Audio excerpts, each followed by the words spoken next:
Hello, welcome to the Comic Book Commentary. I'm Bo Leidig, and this week, after much delay, we're finally finishing up the original Shadowhawk miniseries with Shadowhawk number 4. So let's zoom in and take a closer look. Before we get started today, I would like to apologize in advance. I had some dental work done this week, so if I sound like I'm mispronouncing anything or if it seems as if there's a little bit of a lisp to the way I speak, that is the reason why. There's still a little bit of swelling. It's nothing terrible. I'm going to power through it for all of you watching, but just wanted to give everyone a heads up. That's the reason why I may sound a little off. First published in March of 1993, we can see here just by the front cover that this issue does indeed make good on the promised tease that we saw at the end of issue number 3, and that Savage Dragon will be heavily featured in this issue in what is the culmination of the Shadowhawk miniseries, and will lead to some interesting plot developments going forward, as we're going to see once we go inside. Created, written, and penciled by Jim Valentino. Inked by Chance Wolfe. Cover inked and colored by Eric Larson. Lettered by Kurt Hathaway, pages 1 through 12. Chance Wolfe, pages 13 through 23. Colored by Eric Vincent. Computer graphics by Hank Canals. The story starts off at the police precinct here in New York City as Chief Frakes is giving a rundown to Savage Dragon, who is asked to come in from Chicago to aid in their manhunt for Shadowhawk. He explains all of the various positions that they have Shadowhawk sightings at and places where he has enacted his brand of justice. Dragon notices that he seems to be focused very much so in Harlem, but Chief Frakes says that they've got sightings of him all over the city and that right now their main focus is exactly how they're going to find him. However, Dragon brings up the very important note that while he is a police officer, he is by no means a detective, and he's not exactly sure what Frakes intends for him to do in terms of tracking Shadowhawk down.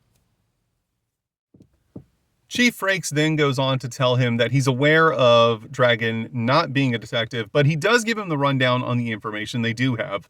Shadowhawk only comes out at night, he's bulletproof, and he only does suspected perps. Dragon is aware of this and even states, yeah, he's never hurt a citizen, not yet. And then he asks, well, how about a cop? But both Chief Frakes and Commissioner James say no, not as of yet. However, at this point, Dragon starts to theorize that Shadowhawk may in fact be a police officer himself. Frakes says that this is something that they've also thought of.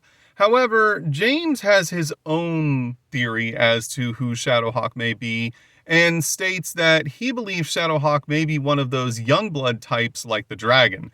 However, Dragon takes immediate offense to this, gets out of his chair and states, I'm no Youngblood, I'm a police officer the same as you. I go out there and I do my duty just like any other cop, and I don't appreciate it that you're insinuating I do any different. However, James doesn't let up and says, yeah, well, I've heard you've caused a lot of damage in Chicago with very little concern for life or limb. But at this point, Dragon says, no, you heard wrong. He and James stare down each other, and Frakes intervenes, stating, listen, this isn't getting us anywhere. We need to cooperate. We're all on the same side. The main thing we need to do now is find Shadowhawk. However, at this point, Dragon has calmed down and states, okay, I get that, but how in the heck am I supposed to find him? Now, I should point out that the reason for Dragon's immediate anger at being referred to as a member of Youngblood goes back to issue number 3 of the Savage Dragon miniseries, which I also want to point out that this issue of Shadowhawk number 4 takes place between the end of the Savage Dragon miniseries and the beginning of the Savage Dragon ongoing series. And as we saw in issue number 3 of the Savage Dragon miniseries, Dragon was attacked seemingly by random by none other than Bedrock of Youngblood, and the two of them had a huge brawl throughout the streets of Chicago, and eventually Bedrock finally stopped and stated that he just wanted to test how tough Dragon was so that he could offer him a job with Youngblood. This, of course, immediately infuriated Dragon, and rather than being like, yeah, sure, I'll join your team, he placed Bedrock under arrest. Now, this, of course, was the appropriate response given the circumstances. Unfortunately for Dragon, Bedrock got off scot-free, seeing as how he's a member of the government-sponsored superhero team Youngblood. So the government basically just took care of everything and got him out with no charges, no ramifications for his actions. And this, of course, just made Dragon incredibly angry at the fact that he had to deal with this and that the guy who was the cause of all of it faced literally no punishment whatsoever. Meanwhile, across town in a hospital, we see that Lieutenant Jax has taken his partner to show him exactly why he keeps disappearing so frequently. This is because his butler that has raised him since he was a young boy after the untimely death of both of his parents has taken quite ill, and Jax is doing everything he can to try and be there for the man that he considers to be his surrogate father, the man who raised him and kept him on the straight and narrow path that led him to becoming a police detective. And his partner realizes that he should have never doubted him at this point, and even apologizes, stating, I shouldn't have ever questioned you, and this really explains all of these disappearances, not that they ever needed explained. As they make their way past the check-in counter, we also see Johnstone has come back to check on Hojo, who was in the hospital after suffering injuries in issue number 3.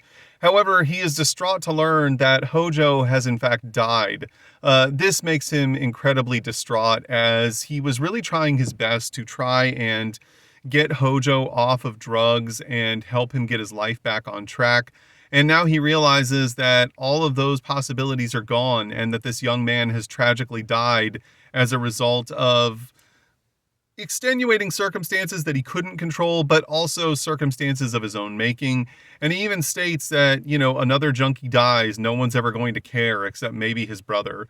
We also find out in this exact same hospital that none other than Carl, who we only briefly saw earlier, is in the hospital and is okay, as he is being visited by Christina, who, as we remember, was a cop who was essentially kicked off of the force for being too violent. Carl apologizes to her, stating that, he tried to get out of harm's way, but was caught in the explosion that was caused by Arson and Shadowhawk's battle, and that he's going to do his best to get better so he can get back out and help Christina in their war on crime. Meanwhile, across town in Vendetta's headquarters, her building that she owns, she is being confronted by Arson, who is now a flame monster. Arson is panicking, stating, what's going to happen to me? What is this? And Vendetta asks, does it hurt? But Arson's response is, it doesn't hurt, but how am I supposed to live? How am I supposed to eat? What's going to happen? He then falls to the ground and puts his head in his hands, and Vendetta basically tells him to suck it up and stop whining. She then orders him to get into an elevator and take it to sublevel 5. He asks if she'll be joining him, but she states, no, it's uncomfortable to stand near you with the heat and all, and especially in an elevator. I'll be down shortly. Upon reaching sublevel 5, Arson is shocked to discover that there is this massive, technologically advanced laboratory that exists underneath Vendetta's building. He even states, this looks like something out of a sci-fi film. However, Vendetta states, no, it's all quite real, and this is why I've brought you down here. Arson then proceeds to ask, how on earth did you afford to pay for this? I know you've got dough, but this seems incredible. At this point, Vortex explains that she didn't pay for this, that this was always here, and they discovered it as he sees it now. And it's their theory that this was created by a yet undiscovered non-human Terran race, some other race than their own. This, of course, is in reference to the Others, who we saw introduced in the previous issue of Shadowhawk, and who we will be seeing later on in this issue of Shadowhawk. As they make their way down this long catwalk, they eventually run into Blackjack, who we see is flying and working on a few things before the two of them got there, and he asks, oh hey, who's this new torch guy? Vendetta explains that this is the new and improved Arson, and Blackjack lands and shakes his hand, stating, oh hey, I'm Blackjack, great to meet you. Arson is actually shocked that his hand is unharmed, and Blackjack explains, oh no, it's going to take a lot more than that to hurt me, pal. He then tells Arson that they are there to witness the birth of a new super being as he presses a button, and suddenly we see Tahana Juarez emerge as the new superpowered being, Vortex. This, of course, is very exciting for Vendetta, who congratulates Blackjack on a job well done and is very happy that her new supervillain team is coming together quite nicely. There's a few things I found interesting about all of these two pages. One, Blackjack is portrayed as a super nice, relatable guy, which is kind of odd given that A, he's supposed to be a supervillain working for a mafia don, but B, he was kicked out of Youngblood's training program or audition process for being too violent and not working well with others, where it seems kind of like the exact opposite is taking place here, as he seems to have no trouble just being super friendly with everyone else that works underneath Vendetta. And I also wanted to bring up how much I enjoyed this page here.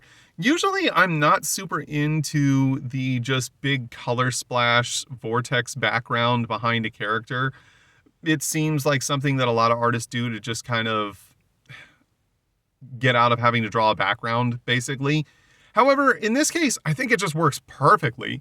This is a great way to illustrate that Vortex is now gone from a normal human being to a human being with superpowers, and the colors just work fantastically here, and it just fits this part of the story so well that I'm not upset about it at all. I really like this a lot. Vendetta then asks Tahana how she feels, and the newly dubbed Vortex states, powerful beyond all reason. Powerful enough that I feel I can finally get my revenge on Shadowhawk. Upon hearing this, Arson states, hey, I've got a score to settle with that guy too, and I'm down to help. However, Vendetta intervenes and states, no, that's all wrong. We don't need to be going after Shadowhawk in a quest for vengeance. The reason that we're all brought together here today is because of him, and he's also the reason why two of you have these amazing new abilities. Instead of going after him with vengeance in our hearts, we should be going after him with the goal of recruiting him, which of course alludes to Vendetta's master plan, which is to get Shadowhawk to join her newly assembled team of supervillains to help establish an unstoppable criminal empire in the city of New York and perhaps beyond. Meanwhile, back on the city streets, we see that Shadowhawk is once again on patrol, jumping from rooftop to rooftop, when he hears a scream ring out in the darkness that is suddenly silenced, not by the sounds of the New York City nighttime, but by a man putting his hand over her mouth. Shadowhawk realizes that he must act as he comes across the man who is trying to force this young woman into an alleyway so he can have his way with her. This, of course, is something that Shadowhawk takes great offense to as he jumps off of the last rooftop and flies downward through the air, punching the man across the face before he lands on the street below.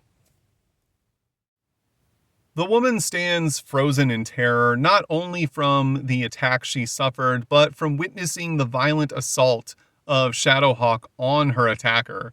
Shadowhawk pulls no punches as he continues to land blow after blow. However, before he can snap this man's spine, as is his custom, he is interrupted by the familiar sound of police sirens. At this point, Shadowhawk realizes that he needs to make a brisk escape before the police shows up, and reasons that it's probably better this way given that the woman has suffered such a traumatic experience that it's better she's not subjected to witnessing any more terrible things happen in front of her eyes. We then see that the police pull up to the scene as Shadowhawk has made his way up the fire escape and started hopping across rooftops once again.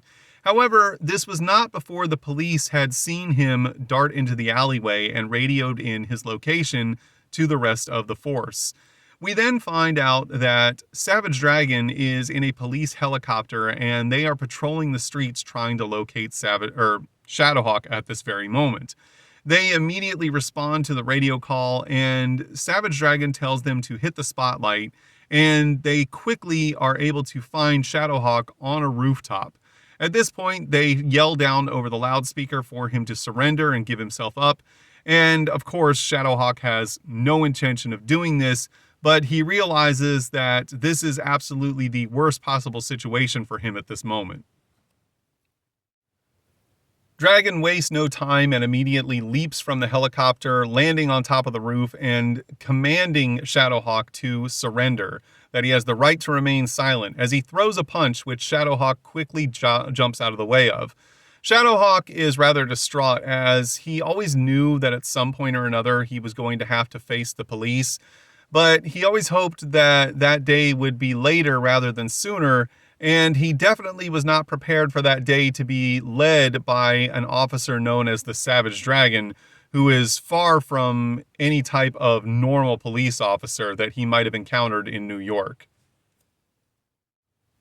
Shadowhawk attempts to run, however, Dragon jumps over him, lands in front of him, and cuts him off, stating, "I really hate you spandex freaks." Shadowhawk realizes that Dragon is actually far faster and more agile than he gave him credit for.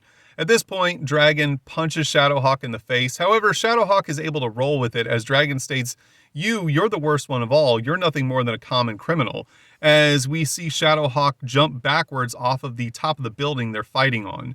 Shadowhawk responds by stating, "I'm no criminal," as he falls through the air, preparing to make a landing that doesn't injure him.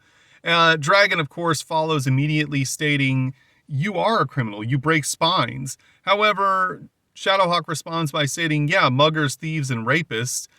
Then Dragon asks, "Well, how do you know they're guilty?" Shadowhawk responds by stating, "Well, I catch them in the act." At this point, Dragon is losing patience and says, "Yeah, well, what about their rights? They have constitutional rights." However, Shadowhawk responds by stating, "I give them the same rights that they gave their victims, absolutely none." At this point, Dragon becomes infuriated and says, "You're someone I can't stand at all. I absolutely despise you, and I should break your spine," as we see that Dragon is becoming very angry at this point. We then see our favorite reporter, Jamie Antonetti, pull up in her news van and tell her cameraman to immediately get his camera out and start rolling. At this point, Dragon continues to pursue Shadowhawk, stating, "Our society is built on laws." But Shadowhawk rebuttals, stating, "Yeah, and those laws are ones that the courts don't or can't enforce." Dragon tries to punch him, but instead accidentally smashes a nearby car, and then he jumps across the street, cutting off Shadowhawk once again. At this point, Jamie Antonetti starts reporting live from the scene, talking about the battle that's happening between the vigilante Shadowhawk and Chicago's finest policeman, as we see Shadowhawk try and land a punch on Savage Dragon, which basically does absolutely nothing. Back at Vendetta's building, she, of course, is watching this all unfold live on the news, and we see that Arson and Vortex are quite happy at what they're seeing, as they're both rooting for Savage Dragon to beat the living crap out of Shadowhawk. However, Vendetta does not want to see this happen, and she definitely doesn't want to see him captured, so she tells Blackjack to go and help him. Blackjack asks why, and she simply states, "Because I said so." Blackjack flies off to the scene to go give aid to Shadowhawk. At this point, Dragon lands a solid punch on Shadowhawk and states that society makes most criminals, but you make them a burden on society. We then see that Blackjack has reached the scene quite quickly. He may have been close by, or perhaps he can just fly that fast. We also see that Shadowhawk replies as he's getting punched, "I remove them from society as a surgeon would remove a cancer from a body." It does seem unlikely that he'd be able to respond after taking a direct shot from Savage Dragon, despite the fact that he's wearing armor. Dragon's strength is pretty incredible, but I really think that Jim's trying to establish a lot of Shadowhawk's character motivation here and the dichotomy that exists between him working outside of the law and Dragon working within the bounds of the law. Also, the comment that Commissioner James made at the beginning of the book about Dragon not really caring that much about the damage he causes when he's fighting crime, kind of accurate. Like, this car was just sitting here and he smashes it with a single punch trying to hit Shadowhawk. And, whoever owns this car, they're screwed, man. Like, they're going to come back to this and this car is just destroyed in the middle of the street because a police officer punched it really hard. Dragon then finally does concede to Shadowhawk that he very much understands his frustration, but he cannot condone his actions. Shadowhawk simply states, "I'm a hero." However, Dragon did not realize that Blackjack was quickly approaching him from behind. Blackjack then grabs Savage Dragon and flies away with him as Shadowhawk tries to get to his feet. Shadowhawk doesn't know who Blackjack is at this point, but is happy that he intervened as he realizes that he's been injured very badly and certainly has internal bleeding as he struggles to remain conscious and wonders if he could have survived another blow from Savage Dragon.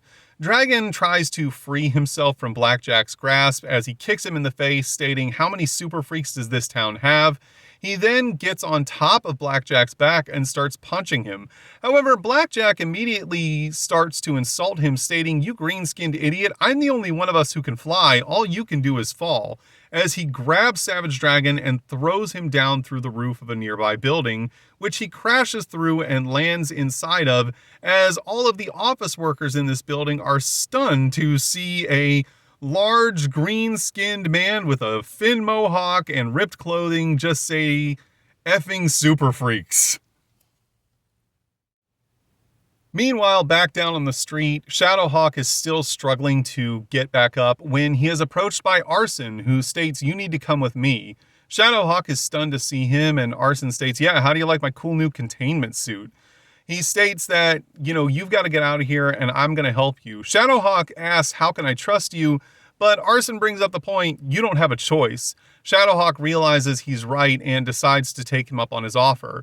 Meanwhile, Blackjack and now Vortex have made their way back to the scene as Blackjack tells Vortex to whip up a storm to cover their escape. She does so immediately, blocking the view of the camera, making everyone shield their eyes, as we see that Jamie Antonetti is trying to see what's going on, but is being blown around by the wind and even mentions that her ears are harmed by the gale force gusts that were created by Vortex. She looks up to see that everyone is gone and quickly signs off to try and get back to the station. Back at Vendetta's building, where the three supervillains have brought Shadowhawk, Vendetta states, "You can address me as Vendetta, and this is my proposition. I want you to join our crime cartel." Shadowhawk, of course, is not interested in this in any way, as he simply states, "I'm no criminal."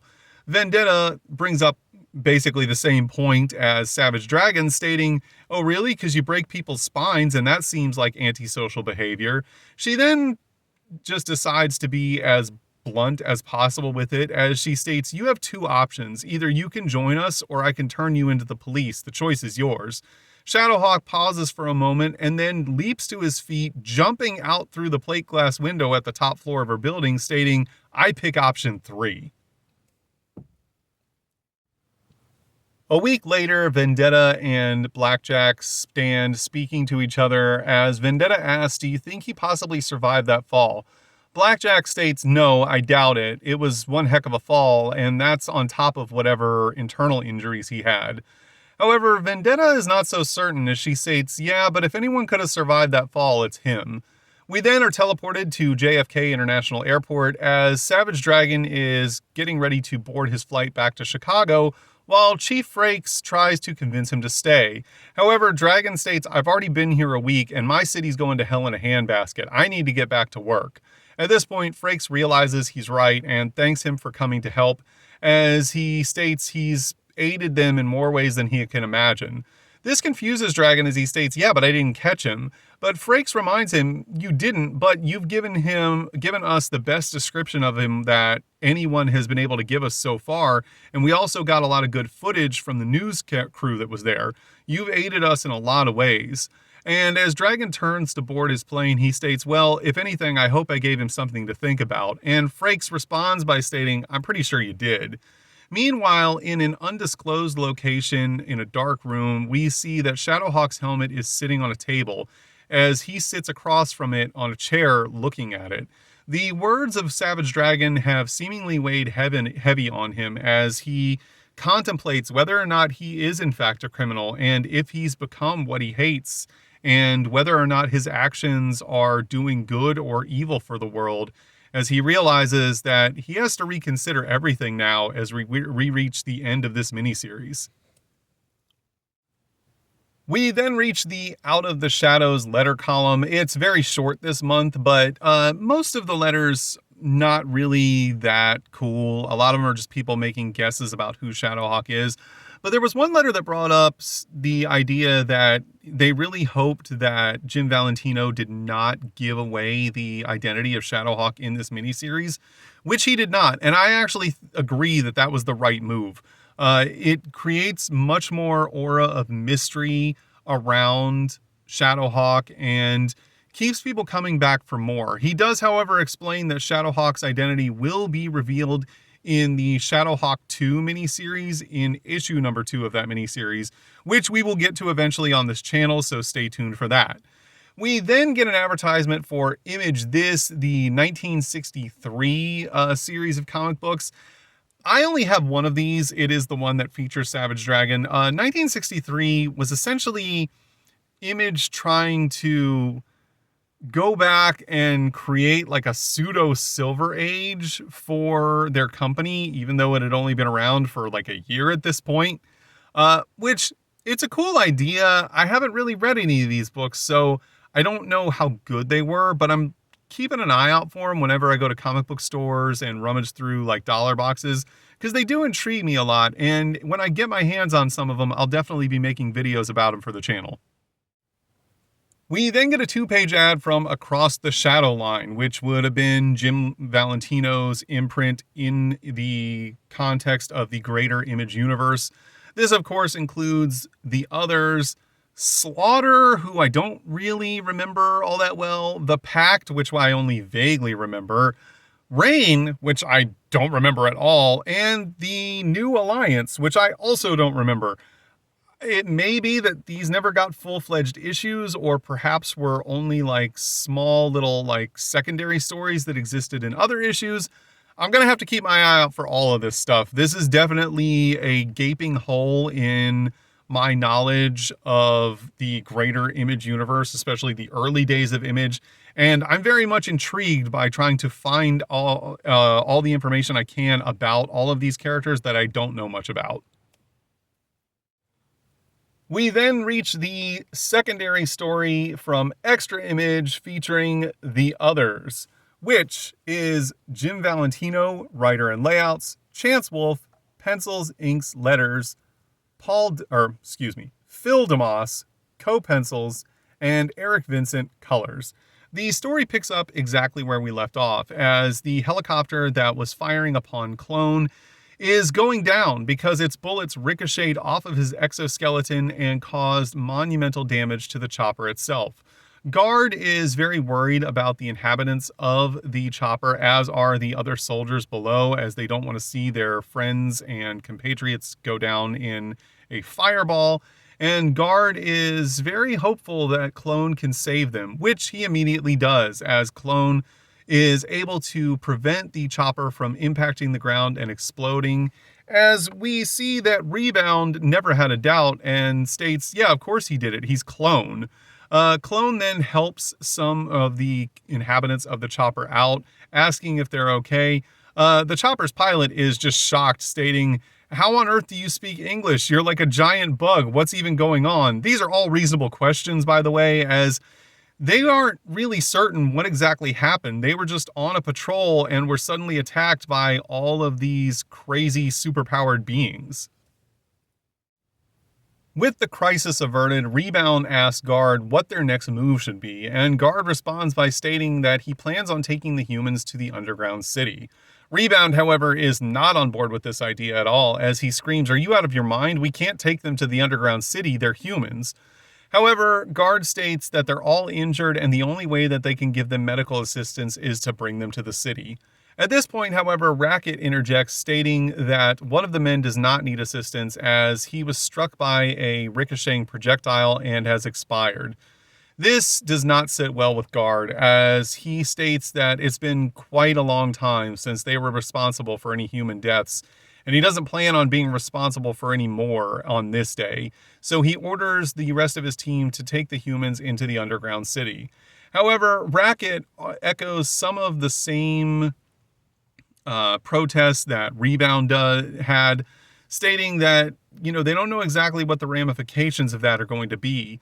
Meanwhile, at the nearby military base that the helicopter came from, they have realized that the helicopter has crashed and are scrambling to try and get a fix on the location of said helicopter to try and send out a rescue team. As we see Guard ordering the humans down a staircase into the underground city, he states that this is their only option and that they're just going to have to deal with the consequences. Clone then lands nearby and states we should have never attacked these humans, but Guard reminds him that they had orders that they were following. Guard then tells Clone that as much as he hates to admit it, he believes that maybe this was all on purpose and that the leader wanted them to be found. However, Clone rejects that idea and states it's impossible, and even if that were the case, would it matter then if they cleaned up any of this mess? Meanwhile, back at the military base, they finally get a fix on the chopper's location and immediately order a rescue crew to go find them. The CO then states that one of the men involved on that helicopter was a senator's son, and that they're most certainly going to get a promotion for this rescue. Back at the scene of the crash, Guard states that he doesn't believe anything's going to matter in terms of them cleaning this up or trying to hide it, as the human technology has become too sophisticated, and there's no way that they can hide their existence from humanity anymore. He then states in the last panel, "I believe that the great confrontation is imminent," as we see that the story is to be continued in The Others issue number 1. And on the reverse inside cover, we get image info. Nothing I'm going to get too deep into, just a whole lot of this is what's coming up with Image Comics back in March of 1993. So it's not a whole lot to talk about there. And that was Shadowhawk number 4. And I really feel like this was probably the best way that Jim Valentino could have ended this initial miniseries. You get the really cool dichotomy between Savage Dragon and Shadowhawk, in Dragon basically just coming down hard on Shadowhawk, telling him that what he's doing is not helpful and that he's just as bad as the criminals that he claims to be fighting against. And Shadowhawk trying to state that, the law is not doing what it needs to do to protect the citizenry, and that's why I'm a necessity. But then at the end, you get the part where Shadowhawk actually does start to consider the words of Savage Dragon and ask whether or not he is going too far in his quest for justice, as he puts it, and should not be taking the law into his own hands. And I feel like that's a really cool way of setting up a long-term story for this character and having that inner battle that he has to face every day that he goes out to fight crime of, am I doing the right thing? Am I taking things too far? Should I be letting the police handle this?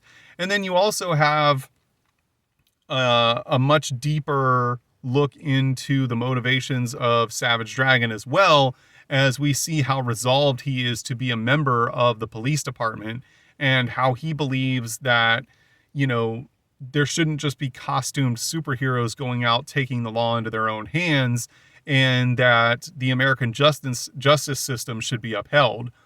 We also then get a little bit more of a look into The Others with the setup going into their story. And for as little as I know about The Others, I actually really like the setup for their ongoing series here. You get this really cool, mysterious idea of the fact that they're from a civilization that has existed on Earth far longer than humans, but has hidden themselves from humans to the point where humanity has no idea that they even exist anymore. But now that's an era that's coming to a close, and they're going to have to deal with the fallout of humans discovering their existence on Earth and how all that's going to play out. Really cool setup that I don't think really went very far, because I don't believe that The Others lasted all that long. I'm just going off of memories in my head, so if I'm wrong, I apologize, but I'm pretty sure that The Others didn't last all that long as a comic book. But it seems unfortunate, because it seemed like there was a really cool concept that was starting with that first 2 little extra image side stories that happened, and I would have liked to have seen where that could have gone long term. But then again, these are all just my opinions. You may have thought that this was a bad way to end Shadowhawk and that he shouldn't be questioning any of his motivations or his quest for fighting crime. Or you may have also thought that the story setting up the Others ongoing series was kind of stupid and didn't make sense. And if that's the case, it's okay, because everyone's entitled to their own opinion. If you enjoyed today's video, please feel free to like, comment, and subscribe. And thanks for stopping by. Have a great day.